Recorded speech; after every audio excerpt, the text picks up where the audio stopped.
Hello, everyone. It's April the 20th, and this is our briefing. And unfortunately, we've got a lot of stuff again to talk about. I want to tell everyone that I always lead off with the respect for people that we've lost. You know, when I talked to you on Friday, we had lost 13 people. Now we've lost 24. And just to go right down the list, we've lost a 85-year-old lady in Wood County. Our 15th and 16th deaths were a 74-year-old woman and a 91-year-old woman in Wayne County. Our 17th and 18th deaths were an 83-year-old man and an 88-year-old woman in Jackson County. The 19th death was a 69-year-old man in Hampshire County. The 20th death was an 80-year-old male in Kanawha County. 21st death, an 85-year-old woman in Monongalia County. The 22nd to 23rd, 24th deaths were a 78-year-old lady, a 79-year-old lady, and a 95-year-old lady, all in Jackson County. 5 of these deaths were affiliated with a nursing home in Jackson County. And, you know, West Virginia continues to pace at a rate that is phenomenally good. You know, if you look at the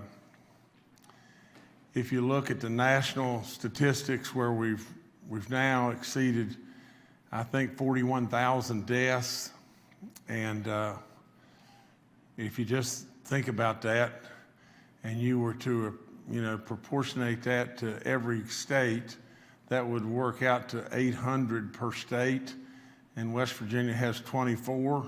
And from that, we ought to feel like we should celebrate, but there's no way to celebrate this in my book. You know, I hate it. I hate it for the families. I ask you to join Kathy and I in prayers for all these great people and all these wonderful families, and it's just tough stuff. That's just all there is to it. I commend, it's amazing to think of just this. We have 7 counties in the state of West Virginia that we still don't have a positive case. And those counties are Pendleton, Webster, Clay, Calhoun, Gilbert, Ritchie, and Doddridge. And the reason I'm straining because I can't see very well.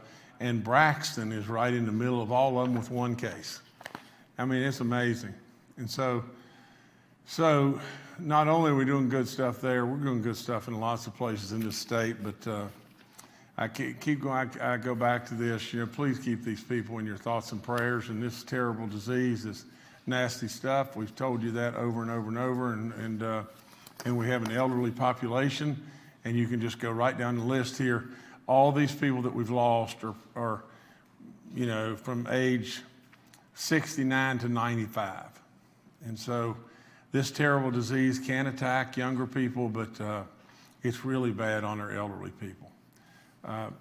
So continue, to stay the course, West Virginia, and please, try as best you possibly can to do all the things that we've been telling you to do over and over and over. And you've done good stuff. I guess the next thing, I'd like to talk to you about is just the nursing home situation in general. On March the 12th, we suspended all visitation to nursing homes, and we were way, way, way ahead of the curve. We were one of the only states that did that. And then we directed the National Guard and the DHHR to work together to ramp up all of our testing capabilities. You've got to remember in the times of, March the 12th or those days along in there, we had no testing capabilities. So no matter what we would have wanted to have done, we couldn't have done it at that point in time anyway. So then we start stubbing our toes. And we really, just to tell it like it is, we get some inconsistent data that comes to me. Well, all of you know me well enough to know that I'm going to try to protect everybody to my last breath. And so last Friday, I directed the National Guard to test all the residents and all the staff at all the nursing homes. Now, that is a monumental task in itself because there's basically 28,000 people that are in the nursing homes and or the staff. And so to test 28,000, when you've tested for 40 days, all you've tested is 22,000 in 40 days. To test 28,000, well, how long is it going to take? How long is it going to take? Well, I've been assured over and over and over from our National Guard and from the DHHR that we can accomplish this in a week. Now, if we can accomplish this in a week, it'll be an incredible feat. But I tell you, West Virginia, we're going to come back with data, as sure as I know my name. It's not as good as what we want it to be. But what it'll do, it'll lead us to saving a whole lot more lives. We're the only state in the country that said that they were going to test all the nursing homes and all the staff.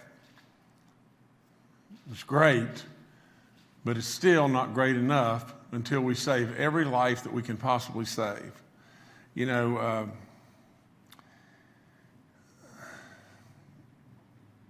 I go back to just over and over the same thing. This is a dreaded disease, and it is absolutely targeting our elderly in every way.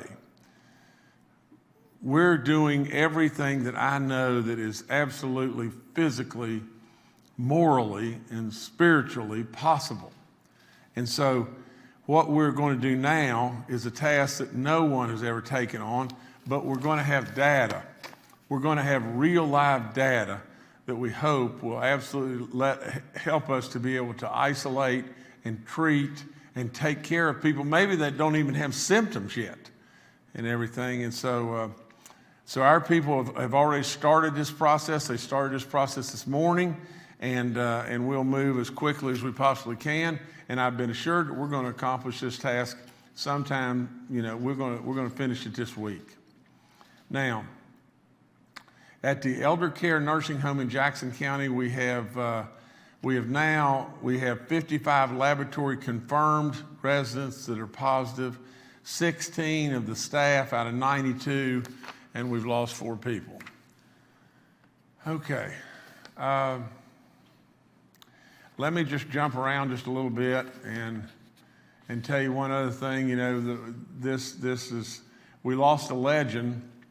A lot of you know Cal Bailey. I sure knew of Cal Bailey and watched him win 1,063 games, in his coaching career. He ranks 11th in the NCAA among Division II coaches in victories. He is also 30th in the winning percentage with 67% of his games that he coached, he won. And we lost him yesterday at the age of 77. Cal Bailey, Coach Cal Bailey, please rest in peace. I know you're you're coaching a great game right now, and your pitcher's winning the game in heaven. So God bless him and his family in every way. We have an executive order. Well, let me talk, to you about.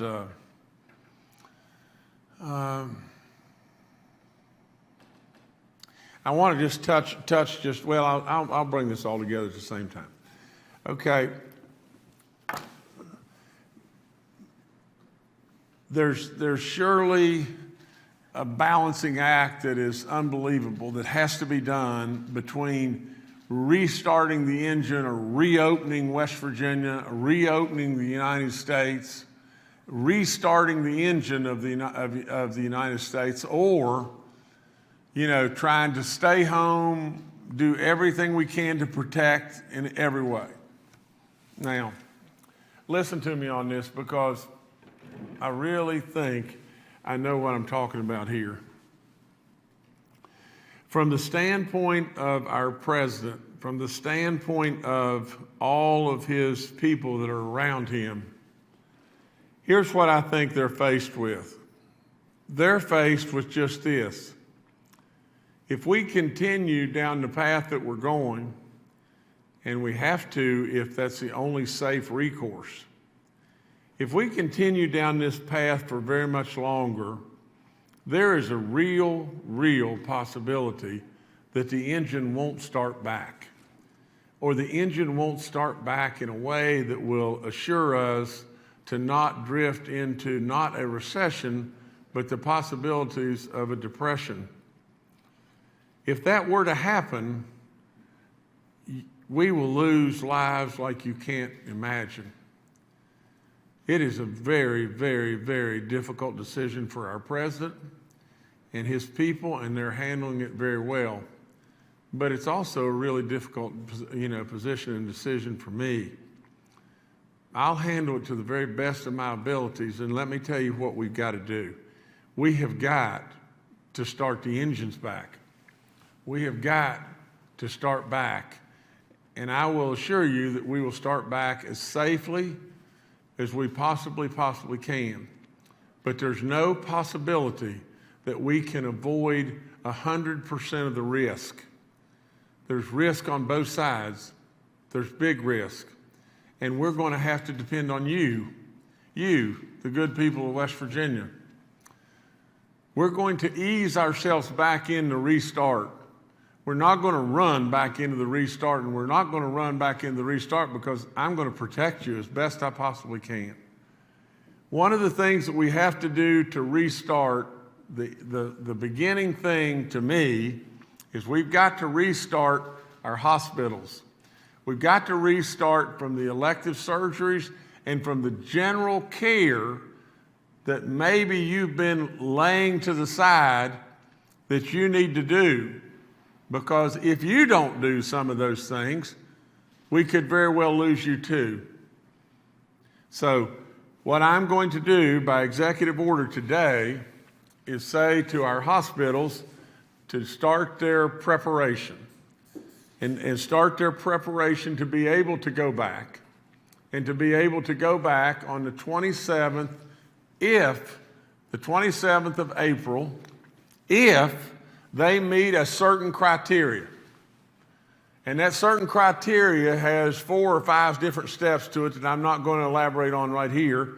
But they have to then submit to our DHHR, and we have to be satisfied that they are in a position to be able to protect our people. They have all the protective gear, they have all the supplies, they have everything, and they meet that criteria, and then we will approve them going back to work.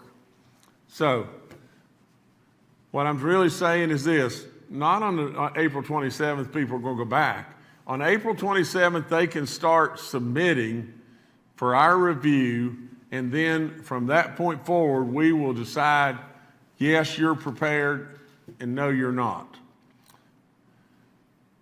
Beyond that, there's lots of different things to consider and everything, and we will continue to crawl before we run and make the best decision that we can make to assure your safety as best that we possibly can.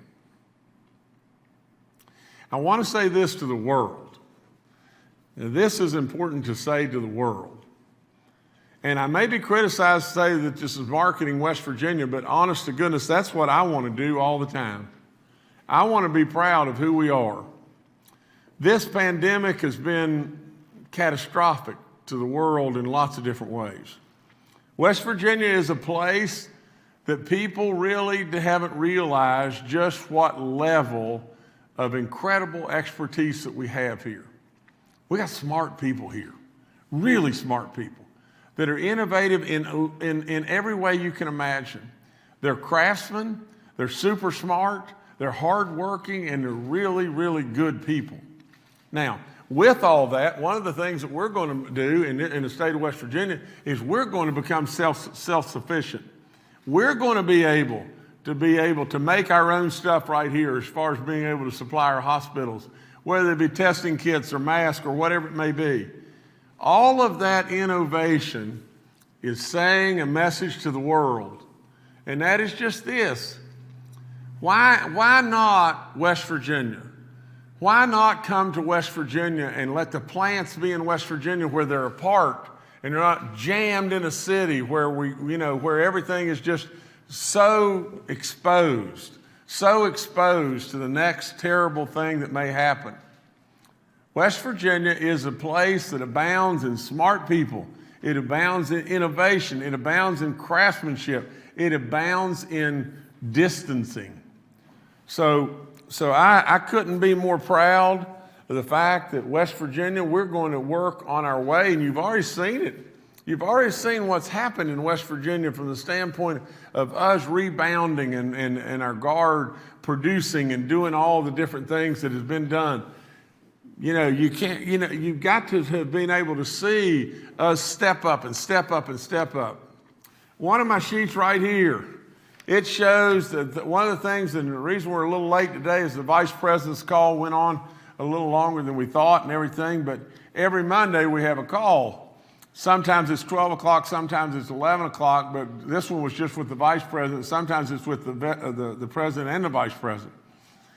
But it went on longer than what we thought and everything. But one of the things that they mentioned there was the United States has a case fatality rate of a third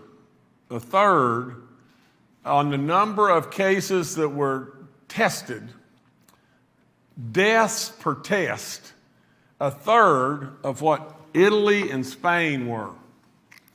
Now, the beauty of all this is, well, where does West Virginia fall?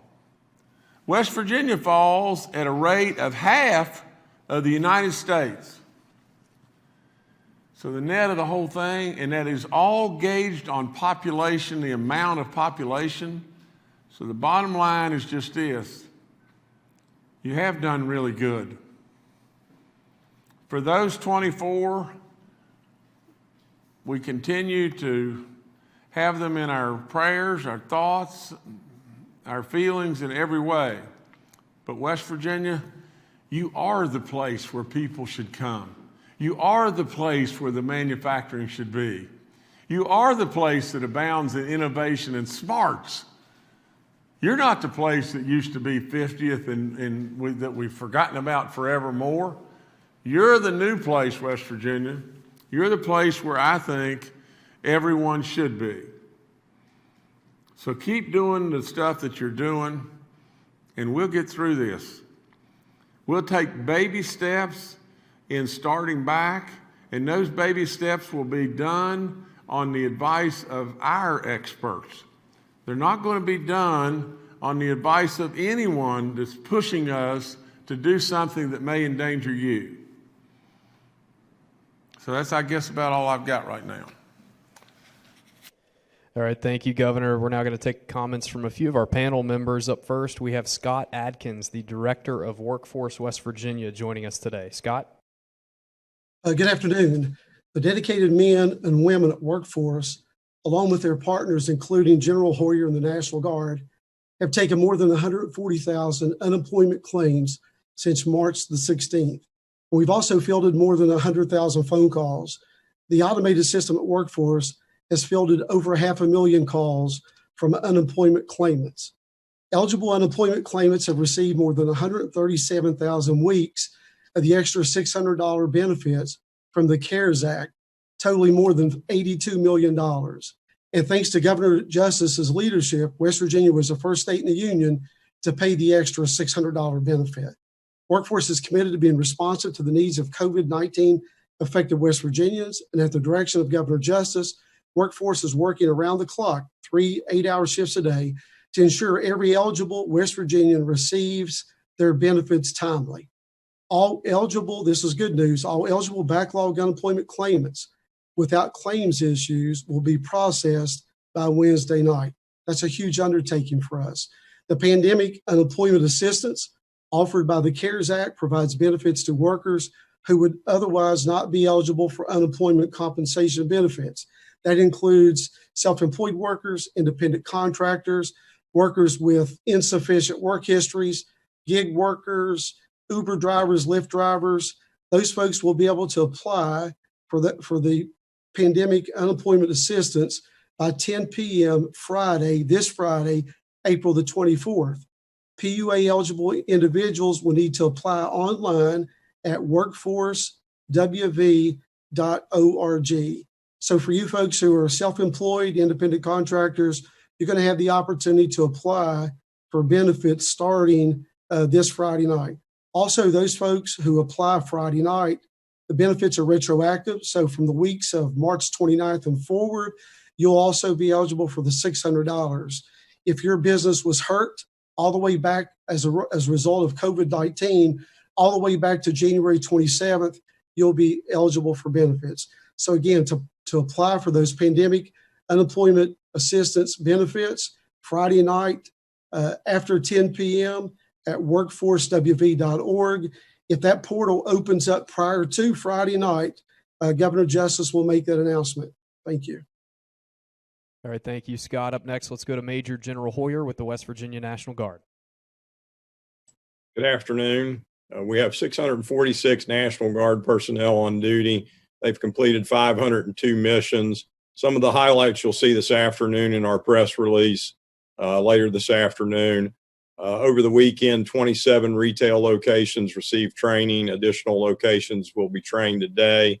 11 nursing home long-term care facilities will receive additional PPE training.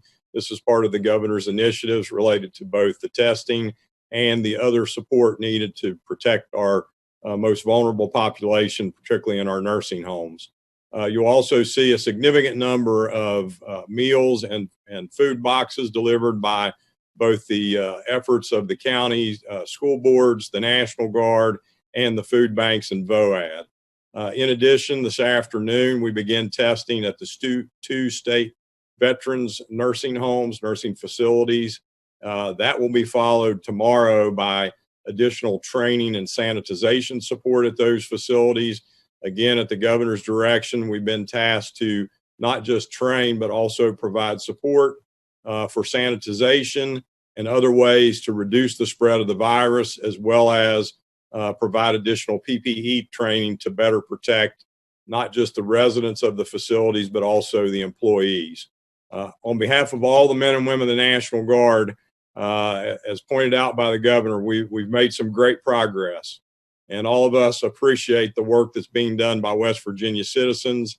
I would ask on behalf of those guardsmen and their families that we continue to stay focused, we continue to double down, and we do the things that are important to make sure that we as a state lead the way in beating this threat, this coronavirus. Thank you. All right, thank you, General. Up next, let's go to Dr. Clay Marsh, our coronavirus czar. Well, good afternoon. It's great to be with everyone today. As the governor has stated, that we are very enthusiastic about reopening our capacity to take care of people who have put off having procedures done and getting medical care during this COVID pandemic. Our hospitals, CEOs, hospital association, state medical association, physicians, nurses, other folks have done an incredibly responsible job in preparing and being ready for the potential for a surge.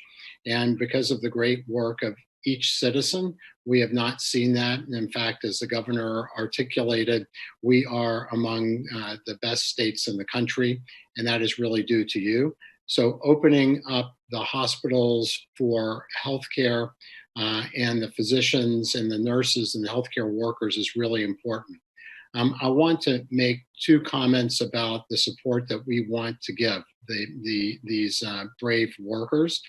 Number one is we know one of the secrets to getting ready to expand and reopen parts of our economy. And at this point, as the governor said, we think that the hospital and healthcare sector is the right sector to start to open, that we need to have expanded testing capability. As we've talked about, There is at least half people that can spread the COVID virus can be pre-symptomatic.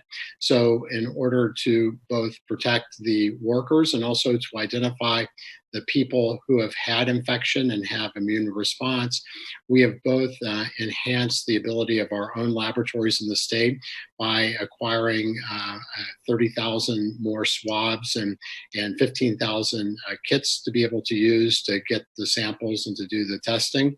And in addition, we have made a larger collaboration with LabCorp, which is a national testing agency. And in fact, to our wonderful surprise, the president and lead person, chief medical officer of the entire LabCorp organization is a native son, Brian Cavaney, who is a physician and a lawyer, and got both degrees from West Virginia University, and then got a master's in public health from University of North Carolina at Chapel Hill. Brian and his team have committed their resources and support to be able to broadly expand testing in West Virginia, working collaboratively with our state resources. And that's going to be a very important addition to safely opening up hospitals for surgeries so that we can support the testing of people coming in and support the testing of people who work in high-risk areas. In addition, as the governor said, that we are committed to becoming self-sufficient. And so as we look at our personal protective equipment supply, we continue to create and make our own, which is going to really underserve the opportunities that will be given by the hospitals and healthcare sector starting to get back up to speed responsibly. We still want them to have sufficient personal protective equipment and capacity so that if we do experience more activity or surge on this sort of reactivation of the economy, we'll be in good shape to do that. And I'll just end briefly by saying, as the governor did, that we still are counting on you to do the things that slow the spread of the virus in the state, which is staying home, telecommuting, staying socially distanced, wearing a face covering out in public. If you can't safely socially distance, covering your cough, and avoid washing your hands 20 seconds and avoiding putting your hands to your mouth, to your nose, or your eyes. You're making the difference, and you know how to protect yourself, which protects all of us. So thank you. All right, thank you, Dr. Marsh. Next, let's go to Secretary Bill Crouch with the West Virginia DHHR. Good afternoon, everyone. Let me talk just a little bit about the executive order that the governor spoke of. And let me mention Dr. Slimp is not with me today. I asked her earlier if she'd take the point and be the lead on making sure we get this executive order done as quickly as possible. The number of facilities is 124 long-term care facilities. This does not include assisted living facilities. I know there's been some confusion about that. It is licensed nursing home facilities according to OFLAC, our Office of Health Facility Licensure and Certification. So Kathy's taking the lead on that and pushing very hard to get this done. We had a call Friday with the Association of Long-Term Care Facilities, the Healthcare Association.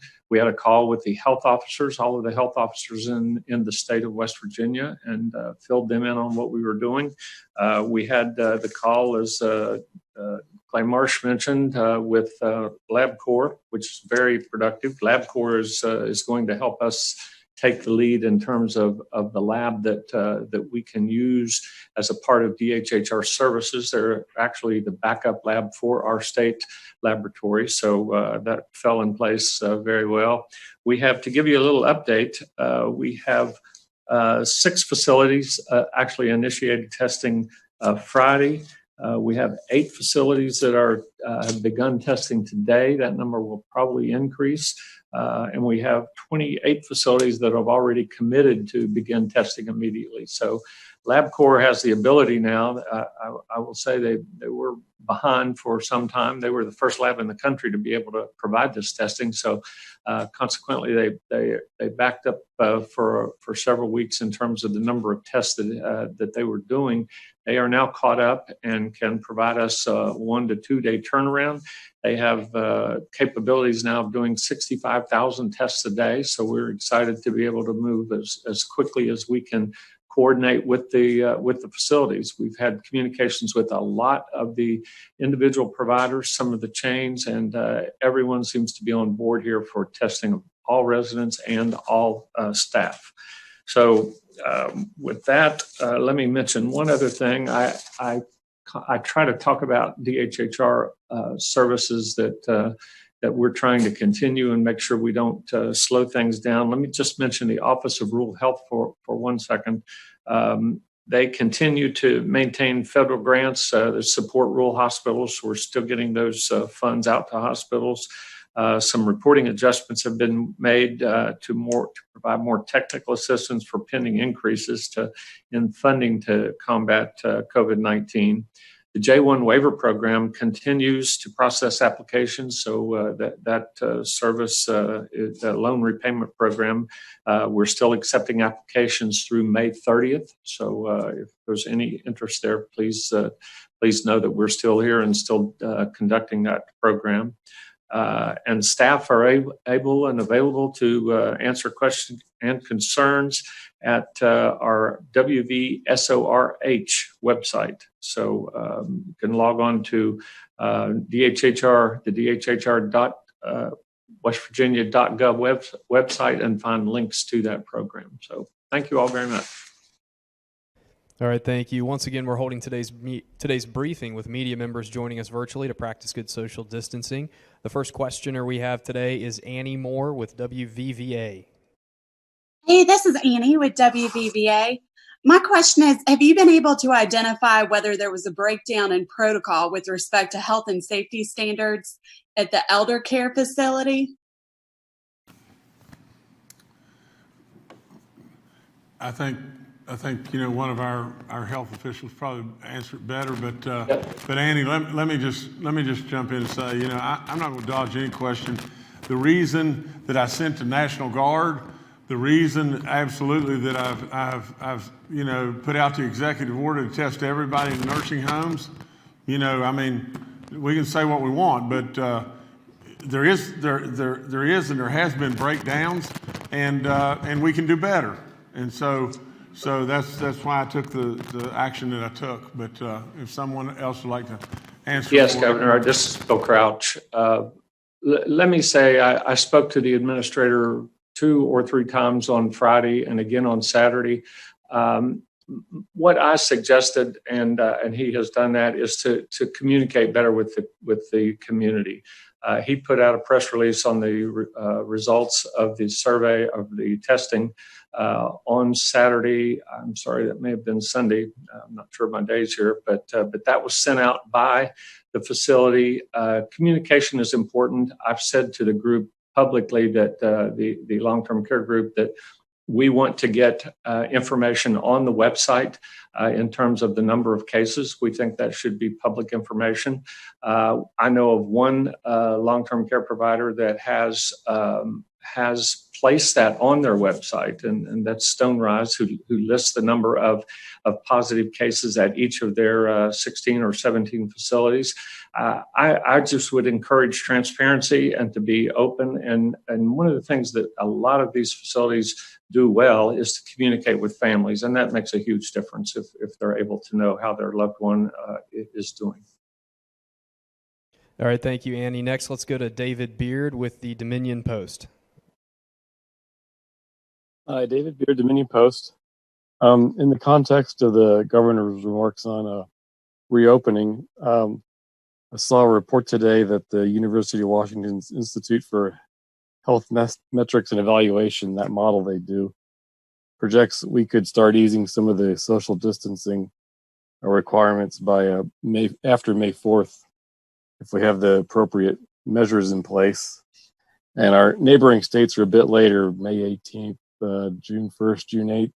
But I wonder if that model is factoring at all into your thinking understanding it is just a model. Let me take that. David, here's the thing, and maybe I shouldn't say this bluntly, but this is exactly how I feel. I'm not going to let a model in the state of Washington all the way across this country, that is going to push us to doing something that's going to endanger our people. That's all there is to it. It's just as simple as that. We have to show ourselves and all of our great medical experts, as well as the National Guard and all of our people, that we're ready to move forward. I am 100% behind moving forward and getting the engine started back, because it is dangerous not to start the engine back. But absolutely, for someone, in Washington State to look at a map and say, dag, West Virginia doesn't have hardly anything that's going on there compared to a New York or Connecticut or whatever. So really and truly, I think it'd probably be fine for them to just go back to normal tomorrow. Well, we're not going to take that advice. We're going to take our own advice, and we're going to move forward as such to protect our people and get the engine back going as fast as we can.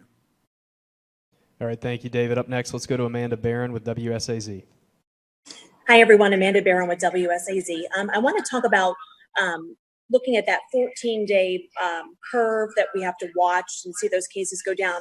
With more tests happening, the number of positives is obviously going to go up. So is that concerning to you about the opportunity for opening things up sooner? And then also just the demand of testing. I know Dr. Marsh talked about LabCorp coming on to help with that, but we saw in the beginning, because we had such a low number of cases, getting tests in West Virginia wasn't easy. So are we going to have the tests that we need to make all of this happen? Two parts. Thank you. Okay, Clay, I'm going to have you jump in just a second, but let me just say this. Amanda, we and the health community, more than I, because they know this way better than I, but they look at a nursing home situation as one, because it's not community spread, it's at that particular facility. Well, if you look at these numbers that way, and that is a one, as far as a positive test, then our numbers are absolutely curving and skewing the right way. But beyond that, as far as the availability of the testing, the Guard and everybody's going to tell you, we're there. We're there, and we're getting better and better and better each and every day. But going back, now I'm going to let Clay jump in, but I think what we're going to say is the curve is good. We hate like crazy what's going on in these nursing homes, and even with that, we're still half or better as to what is going on with the nursing homes all across the country. But it's not good enough for me. It's just plain not good enough. We got to get better than where we are today. Now, but the curve is going good, and the testing is available. But nevertheless, I'll let Clay, you can jump in, and then maybe General Hoyer. I think, Governor, you've just earned your medical degree. So, Amanda, I think that the governor is exactly right. We certainly want to look at community spread as the sort of a marker of the prevalence of COVID in the state, and we've seen that be very flat. We're still at 4% overall for our conversion rate. The governor I think, has been very aggressive and progressive at ordering all nursing homes and all of that tested. And as we go forward, we want to continue to look at the vulnerable populations in the state, because right now, even though we have a relatively smaller number of deaths in our state versus almost any other state, we know that a relatively big percent, about 45 or 50% of those deaths are from people who are in nursing homes. And we know that age of over 75 is a huge risk factor for ICU and death in COVID-19. So as we understand the silent carriers in the nursing homes and understand who has COVID infection, we can do a much better job of isolating them and be able to care for them. So overall, our numbers still look very good. Yet at the same time, we know that it's not time to let our guard down, and we need to continue to do exactly what we've done to keep the spread of the virus down as we start to look at what sectors might be able to come back online. Okay, thank you, Amanda. Up next, let's go to Phil Kabler with the Charleston Gazette-Mail. Hello, everyone. Regarding the elective procedures and the need to do enhanced testing, are we talking about testing every patient prior to their procedure, and exactly how many additional tests would that ballpark amount to? Clay, that's you. All right, Governor. So, Phil, thanks for the question. I think that what we will do is we will stand ready to work with each one of our hospitals and hospital system and healthcare system to define how they want to approach this. Certainly, as we look at people who are getting procedures, surgeries, who may need to have a breathing tube put in during the surgery, many people will feel more secure that they know that that person is tested negative for COVID, so that they don't have to take the same cautions and understand that they have to take care of that patient in a different way. So I think that's important. Certainly we want to pursue universal protection for people, and that's important as well. When we look at the numbers that could be, then we know from our own labs here in West Virginia, plus the commitment from LabCorp, as Secretary Crouch said, they can test up to 65,000 people a day, that we will have plenty of capacity to test whoever we think needs to be tested in the state. And as we start to expand from just doctors' orders and that group to looking at supporting hospital operations and bringing antibody testing, which is a new kind of testing, to West Virginia, which we're committed to do, that will start to open up new opportunities for us to protect our citizens better and to augment our ability to respond quickly if there is an identified case, to understand how much is that spread. Okay, thank you, Phil. Next, let's go to Don Smith with the West Virginia Press Association.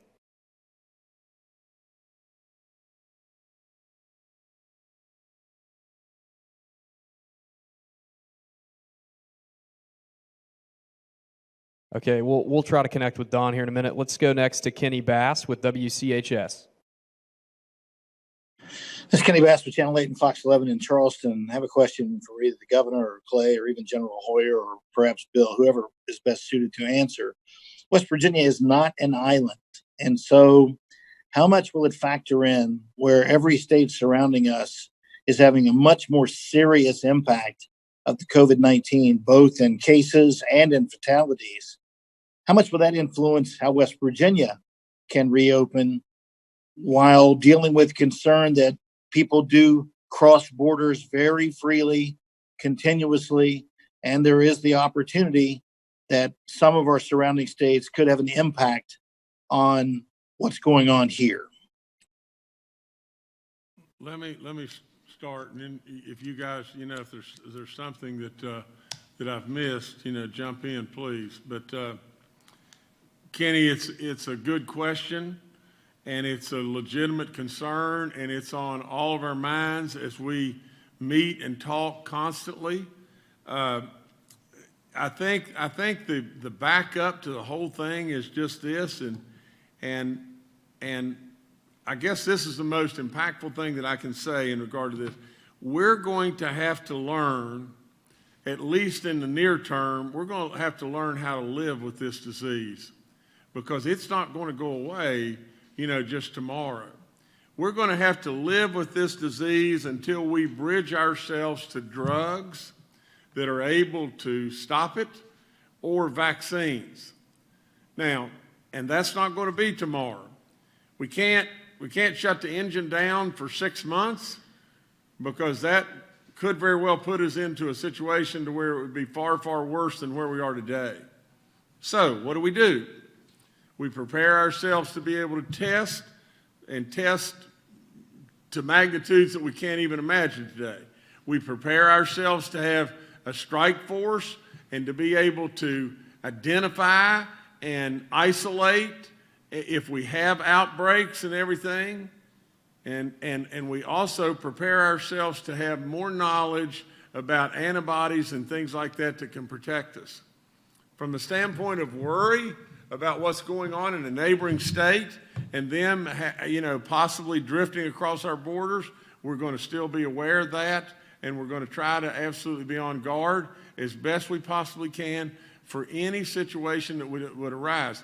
And we're going to take baby steps instead of giant steps to get ourselves back to work. Okay, thank you, Kenny. Next, let's go to Mark Curtis with WOWK. Governor and others, today it occurs to me is today is April 20th. We're 10 days away from the target date for schools not to be open. You're giving the hospitals a week's heads up to get prepared and apply to start elective surgeries. Aren't you going to need about the same lead time for the schools to get them prepared to open up again if they are next week? Are we nearing a decision on that? Mark, I just got through with a meeting with Superintendent Birch, and Clayton is on top of this in every way, and I think you'll be hearing from us real soon, as to what the next steps are going to be. It's the one thing that I would promise you, as I've promised you over and over, I surely have been hopeful that we could go back to school. I want us to be able to do that if that's at all possible, but at the same time, I've said repeatedly over and over and over, I will not in any way, put kids back in a situation that could cause a potential problem for the kids or, parents or grandparents or whomever it may be. And so you'll have a decision coming out on that and very soon, very soon. Okay, thank you, Mark. Next, let's go to Brad McElhenney with West Virginia Metro News.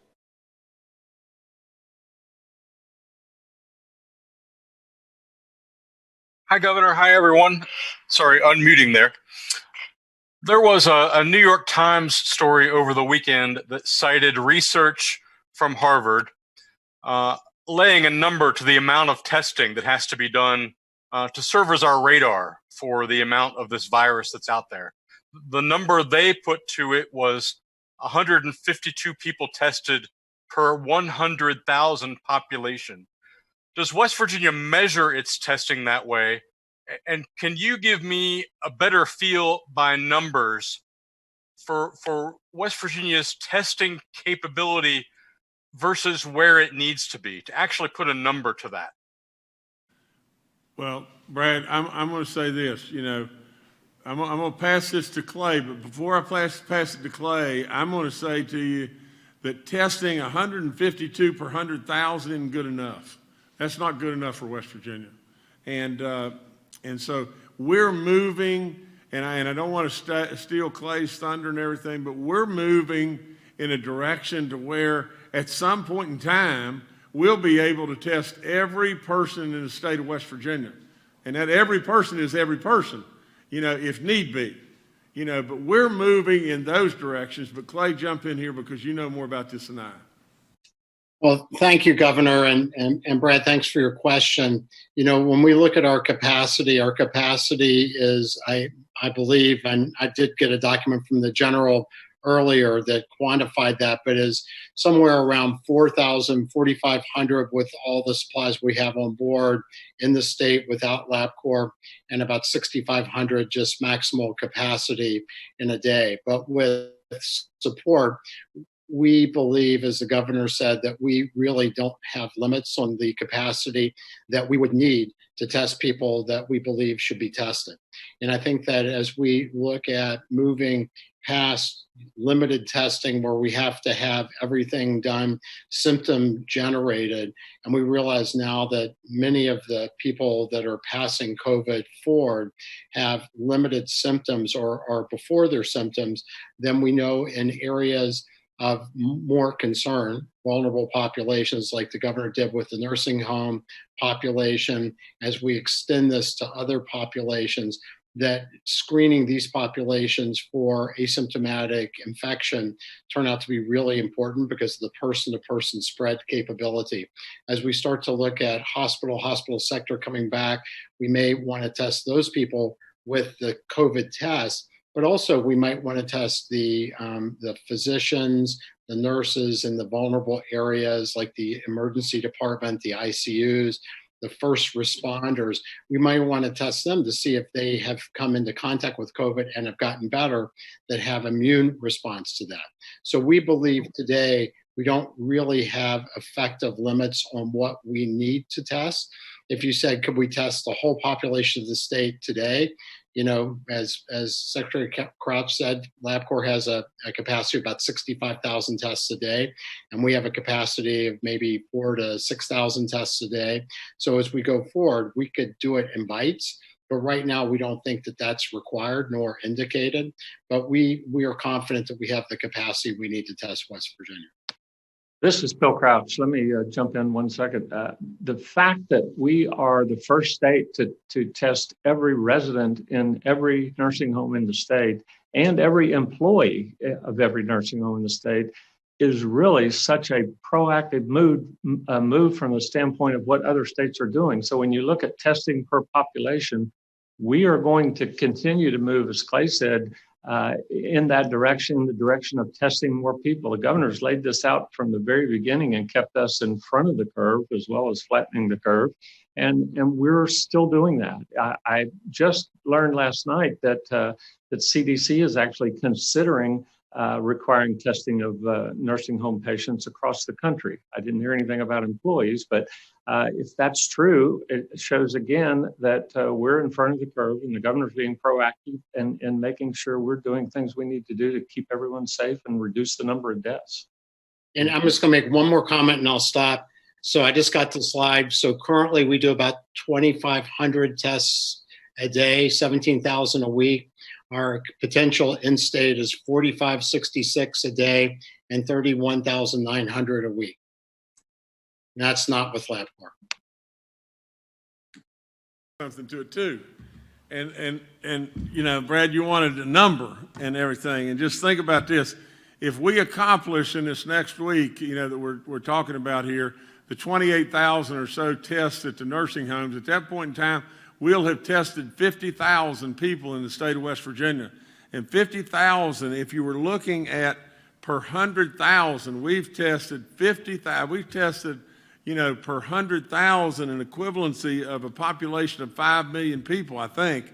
I think that works that way, you know. But if that be the case, you know, if those mathematical numbers are right, we're already, with just that 50,000 tests taken, if I'm doing the math right, and I could be doing the math wrong and everything because I'm just doing it on the fly, but I think that equates to 5 million people in a state that has right at 1,800,000 or a million, high 700,000. So, and we're just going to keep testing and testing like crazy to isolate and be proactive and try to do all we can possibly do to stay where we are on this curve on the low end and with the least amount of deaths that we can possibly end up with.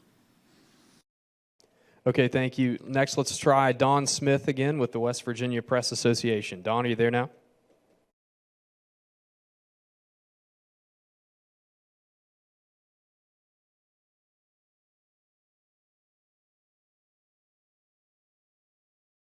Okay, I think he's still having some audio trouble. That's okay. We'll go now to Charles Young with WV News. Hi, this is Charles Young with WV News. Governor, I was wondering if you could tell us anything more about the guidance from the federal government for how the state can use its stimulus dollars. You said on Friday we'd receive about half of what we think we should. Do we know any more yet about what we can do with that and how? Charles, we don't have the rules yet.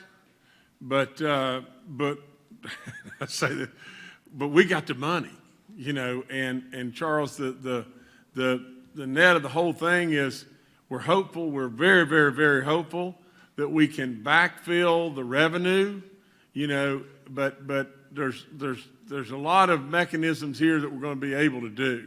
Now, and while you brought that up, I wasn't going to do this till tomorrow, but while you brought that up, because I just found out about it, you know, we had $625 million that came into a bank account last week. Now, everybody has been just paranoid beyond belief and bombarding me nonstop with the fact that, what are we going to do? What are we going to do? You know, the state's running up an incredible debt. We've got so much money in rainy day. We're going to have to invade rainy day. We're going to have to take the Medicaid reserve money. We're going to have to do this. What are we going to do? We're going to have to lay off everybody under the sun and terminate them, take their benefits, do whatever. What are we going to do? And I kept telling everybody, I said, you know, now this gets back to Jim just being folksy in his language, but just being like, I've told you many times about walking through the woods and you look and 10 feet away from you is a rattlesnake. What do? Well, you stand still. You look to your left and look to your right and look behind you, and because that snake can't bother you there, and then you determine a course to go and go. Well, I told everybody, stand still. This stimulus package is on its way, and it's real money, and we're going to be okay. We're not going to have to lay people off. We're not going to have to cut stuff. We're going to be okay. Because absolutely, you know, I'm in contact with the president all the time, and I know we're going to be okay. Now, do we have the rules yet to absolutely know for sure we can backfill? No. But the thing that is unbelievable is they sent us $625 million last week. But you know what else? They sent us $625 more million today. So right now we've got in that bank account $1,250 million. We're going to be okay economically from West Virginia without any doubt. All right, Governor, I'll turn it back to you. Okay, let me just wrap it up and say just this, that yesterday we had a meeting at the mansion and went over a whole bunch of things, you know, in regard to where we stand at the nursing homes, where we stand with the testing, how we're going to get everything done and all this kind of stuff, and with many of our leaders and everything, and in phone contact with others. But you know, basically what came out of that was a lot of good stuff. But one of the things we were surely discussing was the reopening and how we're going to go about doing that.